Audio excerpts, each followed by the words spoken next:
All right, so today we're going to be diving into something really interesting, non-governmental organizations, or NGOs, as most people call them Right. in India. And, we always ask you to send in source material, and boy, did you deliver. You sent in this whole stack of sources in Tamil, Oh, wow. and it looks like it's like a guide for anyone who wants to start their own Yeah. NGO. And there's even, looks like some step-by-step advice in here. Oh, fantastic. So I am excited to unpack this with you, and of course with our expert Great. who can help connect all the dots for us. I'm Yeah. excited. Yeah, it's fascinating. NGOs can seem a little mysterious to people, even though they interact with them all the time Yeah. and or benefit from their work. So Yeah. I think this deep dive is going to demystify a lot of that for you. Yeah. I'm already intrigued by this excerpt from one of the sources. It talks about how NGOs in India played a huge role during the COVID-19 pandemic. Oh, right. It even compares their work to the government's efforts. Wow. What do you think about that? I think that's a great place to start, actually, because it really highlights how essential NGOs are, especially in times of crisis. And so these are organizations dedicated to public service, and they work across all sorts of sectors, education, healthcare, women's empowerment, you name it. And because they're nonprofits, their focus is really on, making a difference, Right. not Yeah. making a profit. The source mentions three main types of NGOs: trusts, societies, Right. and Section 8 companies, which are like nonprofit companies, right? Exactly. So it seems like choosing the right type is kind of a key first step for anyone starting an NGO. Absolutely. And each type has its own kind of legal framework. Yeah. And its own kind of unique set of advantages and disadvantages. For example, trusts are often chosen for smaller initiatives, Okay. especially ones that are run by families. And they're known for being relatively easy to set up Okay. and having more flexibility in their operations. That makes sense. But the source also mentions that societies are seen as more transparent. Because they have a wider membership base. Yes. I wonder if that's why there's a minimum of 7 members Okay. needed for a society versus just 2 for trusts and Section 8 companies. What do you think? That's a really perceptive observation, actually. I think that's a big part of it, because that larger membership base can create a system of checks and balances, which promotes accountability Right. and democratic decision-making within the organization. And so, that might be particularly important if you envision an NGO that has broader community involvement. And what about Section 8 companies? They seem like a more modern approach, almost like they're bridging the gap Yeah. between the nonprofit world Yeah. and the corporate world. I think that's a great way to put it. And I think they can bring a certain level of professionalism and credibility, which can be really appealing to donors and collaborators. Plus, they automatically have a nationwide reach. Once they're registered. Whereas societies need to get a specific all-India registration to operate beyond their initial state. So that nationwide reach could be a huge advantage if you're aiming for bigger impact from the start. But the source also mentions that registration isn't actually mandatory for trusts and societies. That kind of surprised me. Why wouldn't everyone just register? It's true. It's optional for those 2 types. Yeah. However, it comes with significant benefits if you do register. For example, registering makes your NGO eligible for government funding and tax benefits. Yep. Things like 12A and 80G.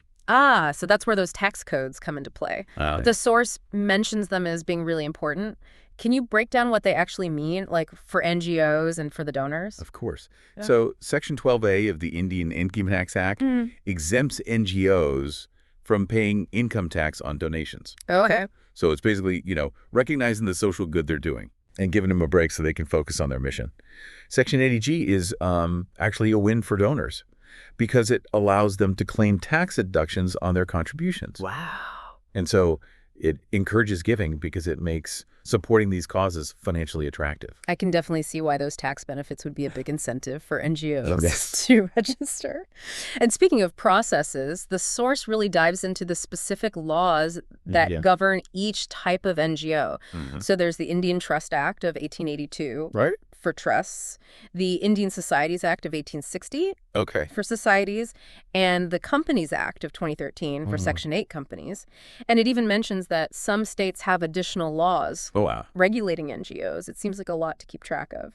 It definitely highlights the importance of due diligence Yeah. when setting up an NGO and understanding the legal framework and potential variations at the state level. Right. It's crucial. Yeah. I also noticed a fascinating detail about family involvement.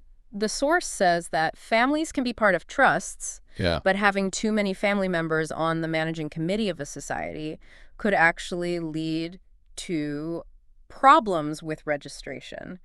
What are your thoughts on that? Yeah, that's a really important consideration, especially for families that are, passionate about working together on a cause. Yeah. And, while that shared passion can be a real strength, Yeah. regulators are also looking for a balance of perspectives Right. and a clear separation between personal and professional interests. Yeah.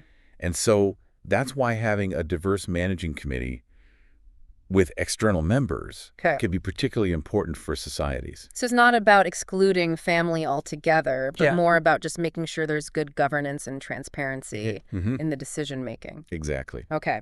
Now let's get into the nitty-gritty of setting up an NGO. The source really emphasizes the importance of these key documents. For trusts, it's the trust deed, and for societies and Section 8 companies, it's the Memorandum of Association, or MOA.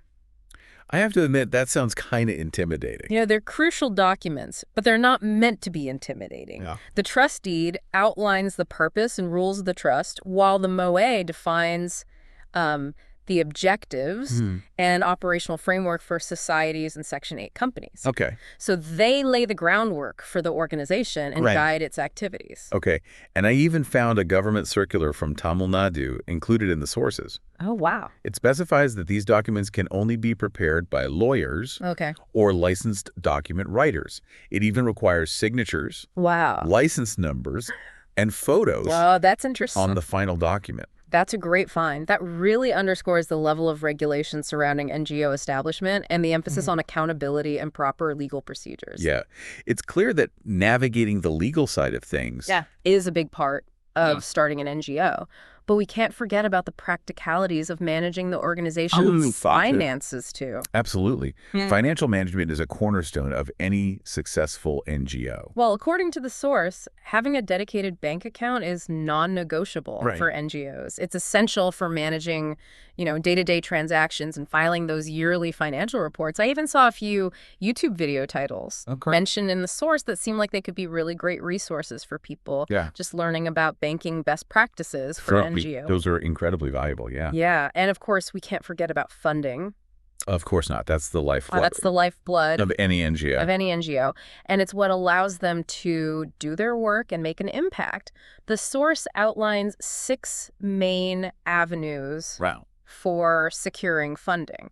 So that's really helpful. The sources you shared offer a really comprehensive overview of funding options from, the traditional sources like individual donations and government grants to, newer avenues like CSR funding and online crowdfunding. It's interesting to see how the landscape is evolving. Speaking of evolving, crowdfunding seems to be gaining a lot of traction in India. Definitely. I imagine it's a game changer, especially for smaller NGOs or those that have very specific causes. What do you think? It's definitely opening up new possibilities. Crowdfunding platforms allow NGOs to connect directly with potential donors worldwide. And it's really democratized fundraising in many ways. But I imagine it requires a different approach than like applying for a government grant. Absolutely. Successful crowdfunding relies on crafting a compelling story and engaging with your audience in a very personal way. You need a clear call to action and a really smart social media strategy to spread the word and build support. That makes sense.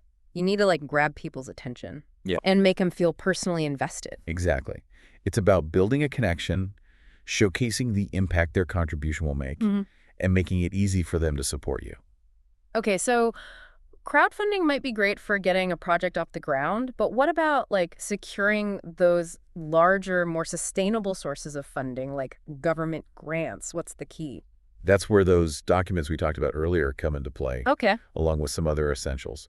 So the source highlights several documents needed for securing funding: registration certificates, the NGO DARPAN ID, financial statements, annual reports. And what about FCRA registration? Yes, FCRA registration. That's essential if an NGO wants to receive funding from abroad. Okay.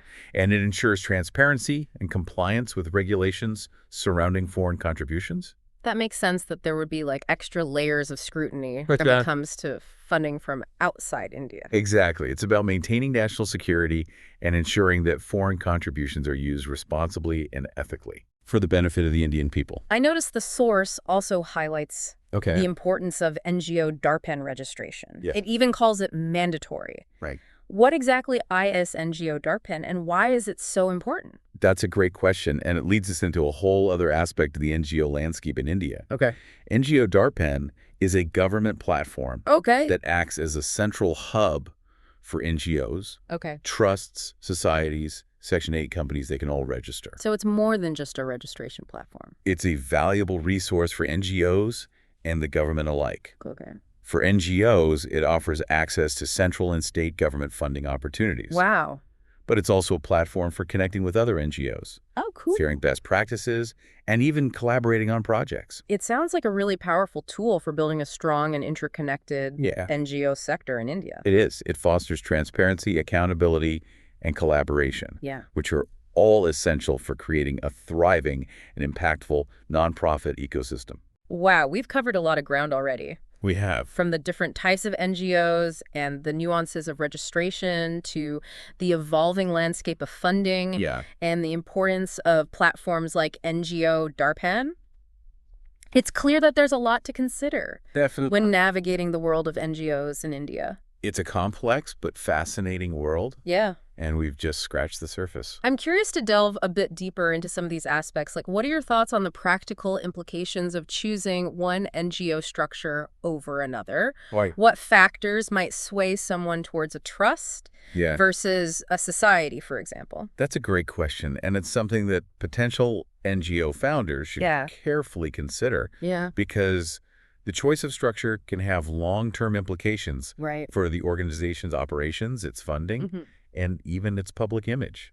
I'm also really intrigued by the growing role of technology, especially social media, in the NGO landscape. Definitely. We touched on it briefly with crowdfunding, but I'm eager to explore how NGOs are leveraging these platforms to reach new audiences, raise awareness, and amplify their impact. It's an area ripe for exploration. The way NGOs connect with the public is changing rapidly, and social media is at the forefront of that transformation. Let's take a deeper dive into those topics in the next part of our conversation. Sounds great. I'm already excited to hear your insights and unpack what these sources reveal about the strategic side of running an NGO in today's world. Looking forward to it. All right, we'll be back soon. Great. Stay tuned. Awesome. Yeah, I'm ready to keep exploring. It's inspiring to see how these sources really empower individuals to kind of navigate this world and make a difference. It is. Okay, let's revisit those different NGO structures for a sec. Earlier, we talked about trusts being a good fit for those smaller, maybe family-run initiatives. But what if you envision something larger scale? When would a society structure make more sense? I think that's where the idea of community involvement comes in. Okay. If you're looking to build something with broader representation and more democratic decision-making, a society might be a better fit. Think of it like this. You might choose a trust to manage a small local library. Okay.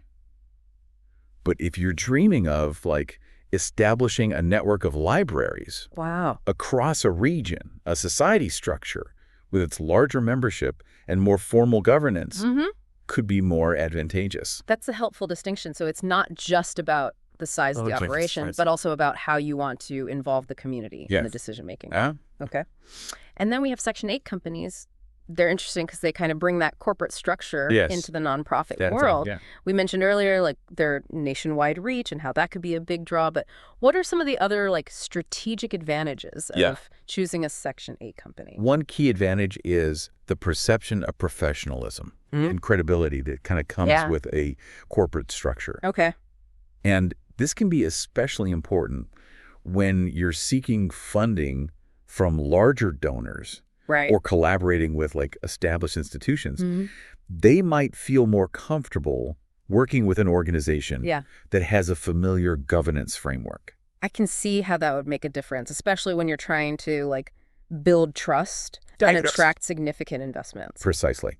And the nationwide reach is a big plus, too. Yeah. If your mission has, national or even international ambitions, Right. a Section 8 company allows you to operate seamlessly across those geographical boundaries Wow. from the outset. It's almost like choosing the right vehicle for your journey. Like a nimble scooter for local errands, Yes. a sturdy car for regional travel, or a powerful airplane for those global expeditions. That's a fantastic analogy. Yeah. And it highlights how crucial it is to carefully consider your long-term vision Yeah. and your strategic goals when you're selecting an NGO structure. Okay, let's shift gears and talk about money, the lifeblood Yes. of any NGO. Absolutely. We've discussed those 6 funding avenues outlined in the source, but I'm curious about the practical considerations when you're pursuing each one. Right.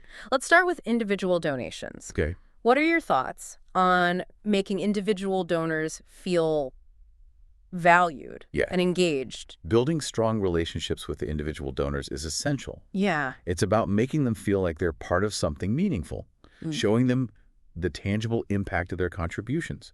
Regular communication, personalized thank you notes, even inviting them to events or volunteer opportunities can go a long way in fostering loyalty and encouraging continued support. It's like turning those donors into advocates. Absolutely. People who are so invested in your mission that they spread the word and inspire others to get involved. Okay, and then we have government grants, which can provide significant funding for NGOs.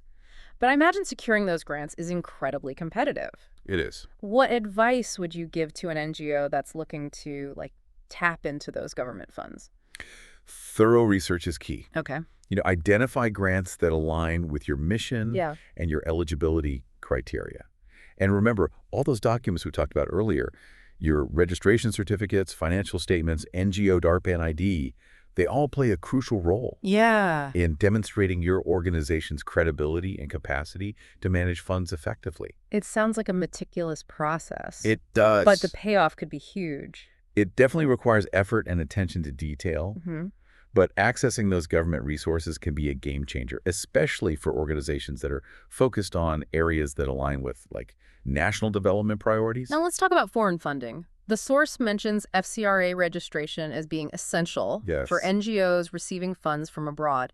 Why is that such an important step? It's all about transparency and accountability, especially when it comes to foreign contributions. Okay. FCRA registration ensures that the government has oversight of those incoming funds and that the NGO is using them for the intended purposes, in line with Indian laws and regulations. It makes sense there would be those extra layers of scrutiny when foreign funding's involved. Definitely. It's about maintaining national security and making sure that foreign contributions are used responsibly and ethically, again, for the benefit of the Indian people.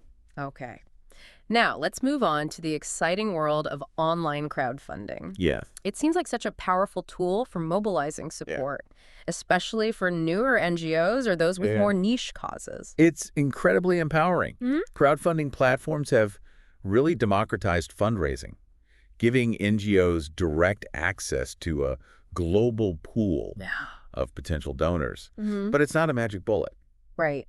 Earlier, we talked about crafting those compelling narratives and having a smart social media strategy.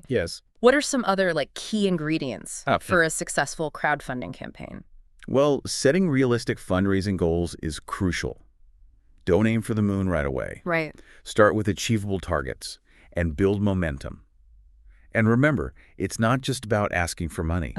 It's about inviting people to be part of your journey. Offer different contribution levels, provide regular updates, and celebrate those milestones along the way. Make your supporters feel valued and appreciated. It's about creating that sense of community Exactly. around your cause, making people feel like they're a part of something bigger than themselves. Precisely. And social media is a powerful tool for fostering that sense of community. Speaking of social media, the source highlights its growing importance in the NGO landscape. We saw those, like, incredible statistics earlier. 80% of young people are donating to causes they find online. 92% of NGOs using Facebook. It's clear that these platforms Yeah. are having a major impact. They're transforming the way NGOs operate. Mm-hmm. Social media allows them to reach new audiences, build relationships with supporters, Yeah. and even mobilize people to take action. It's almost like a megaphone for social change, amplifying voices. Yes. And connecting people who might never have found each other otherwise. That's a great way to put it. And it's not just about, like, broadcasting your message. Right. It's also about listening to your audience, responding to feedback, and having authentic conversations. It's about building trust. Exactly. And transparency, showing people that you're listening. Yeah. That you value their input. Exactly. And social media makes it easier than ever to do that. Mm-hmm. You know, you can share stories from the field, post photos and videos of your impact, Right. even introduce your team members and volunteers. Yeah. It humanizes your organization and creates a deeper connection with your supporters. It's like inviting people behind the scenes and making them feel like they're part of Precisely. the journey. It is. And that's incredibly powerful. Mm-hmm. When people feel personally connected to your mission, they're more likely to donate, to volunteer, and to spread the word. Okay, let's talk about something that often gets overlooked. Financial transparency. The source emphasizes the need for NGOs to have those dedicated bank accounts and file those annual financial reports. What happens if an NGO doesn't comply with those regulations? Transparency and accountability are paramount in the NGO world. Mm-hmm. Non-compliance can have serious consequences, including penalties, loss of tax-exempt status, Wow. or even the risk of being shut down. It's essential for NGOs to maintain meticulous financial records, adhere to accounting standards, and communicate their financial activities clearly and honestly to their stakeholders. Makes sense. Donors and the public need to have confidence that their contributions are being used Yes. responsibly and effectively. Absolutely. And it's not just about avoiding penalties. Right. It's about building trust and demonstrating your commitment to ethical practices. That's what will ultimately attract support and ensure your organization's long-term sustainability. Now, let's kind of shift our focus to the people behind these organizations. The source doesn't delve into this too much, but I'm curious to hear your perspective. What qualities do you think are essential for success in the NGO world? That's a great question.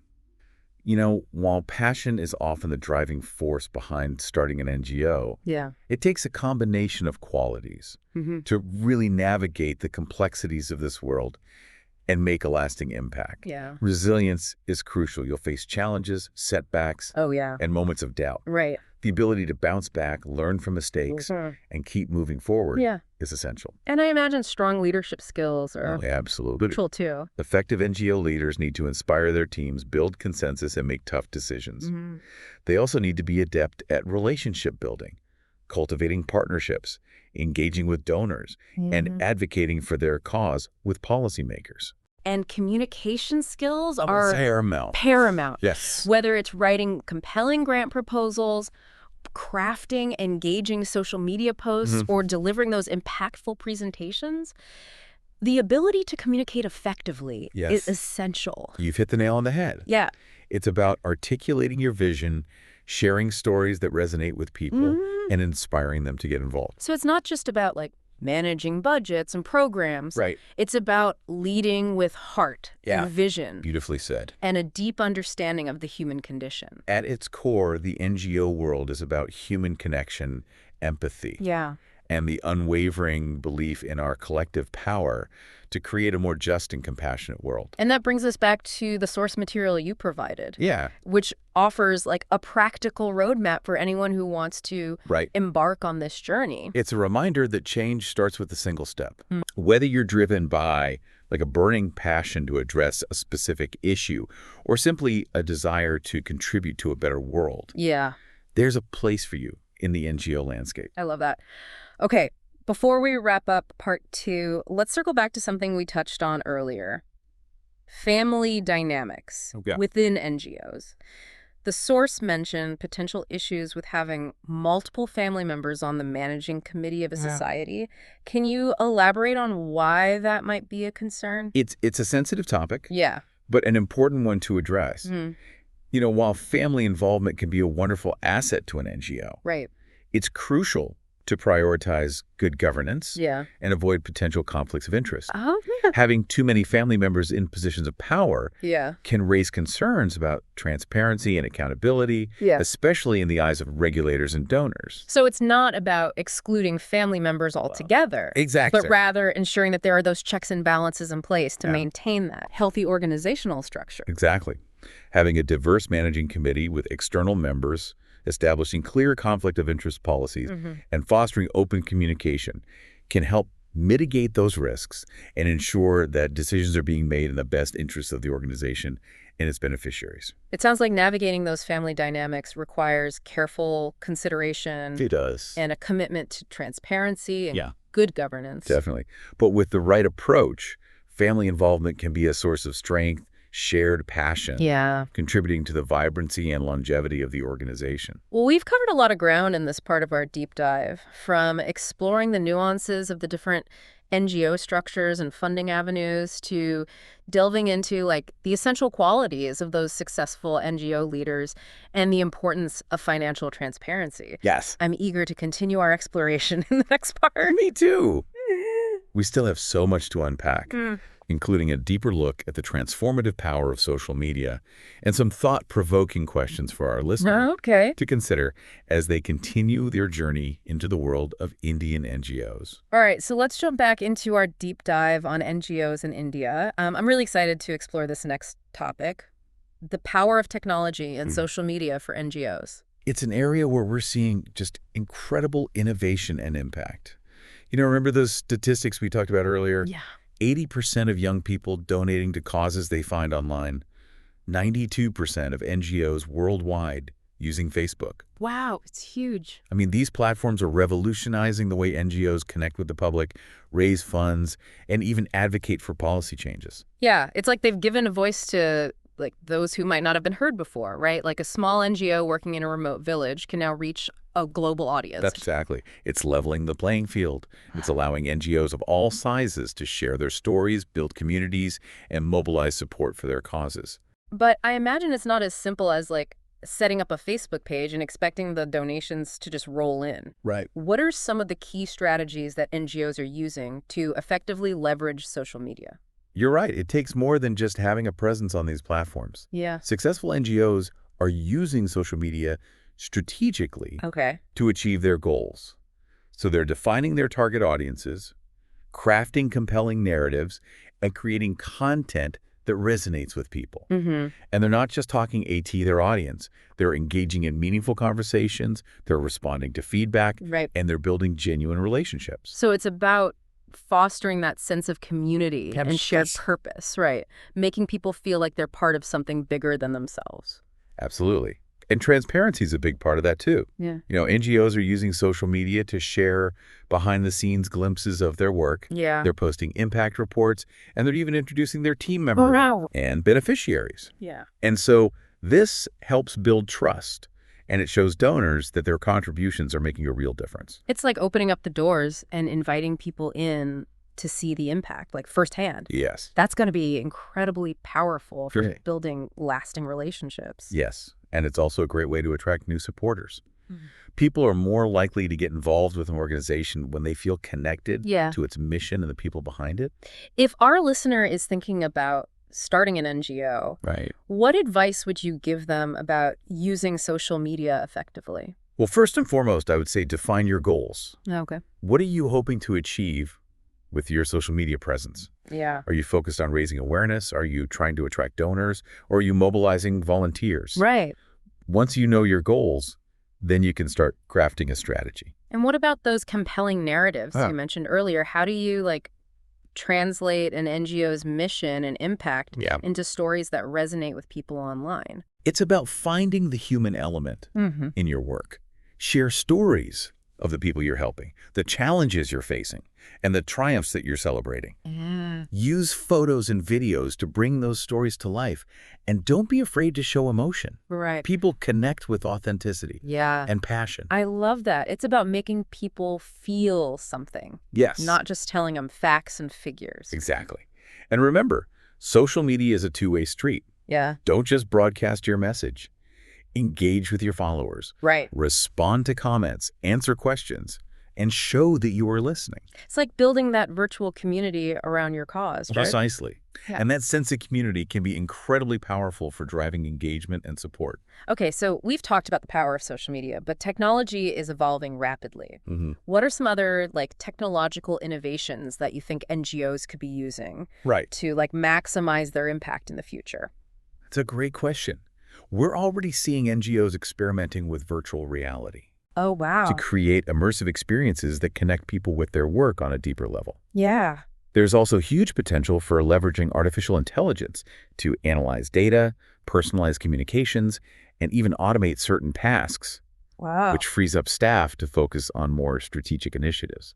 It sounds like the possibilities are endless. It's exciting to think about how technology will continue to shape the landscape of social change and empower NGOs to make an even greater impact. Yeah, and it's a reminder that we need to be constantly learning, adapting, and embracing new tools and approaches. The world is changing rapidly, and NGOs need to evolve alongside it to remain relevant and effective. Wow, we have covered so much ground in this deep dive, from demystifying the different types of NGOs and navigating the complexities of registration and funding to exploring the power of social media and envisioning the future of technology in the sector.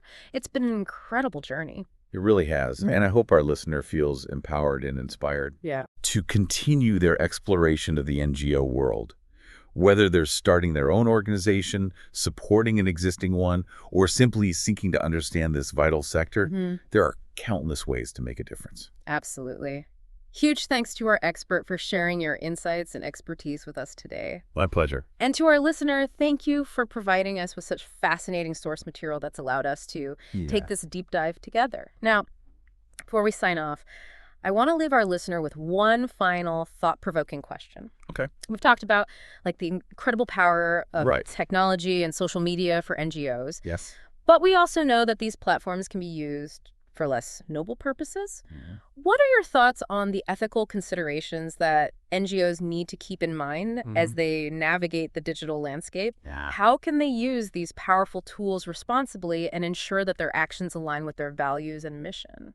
That's such an important question, and it's crucial for NGOs to kind of approach technology with a critical eye and develop ethical guidelines for their online activities. So, transparency, data privacy, responsible content creation are all essential considerations. And it's an ongoing conversation, really.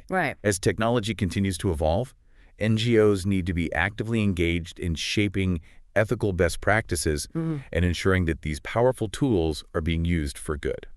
It's a reminder that with great power comes great responsibility. And that's a powerful note to end on. It is. Thank you again to our expert and to our listener. Yes, thank you. We'll be back soon with another deep dive. Sounds great. Into a fascinating topic. Until then, stay curious.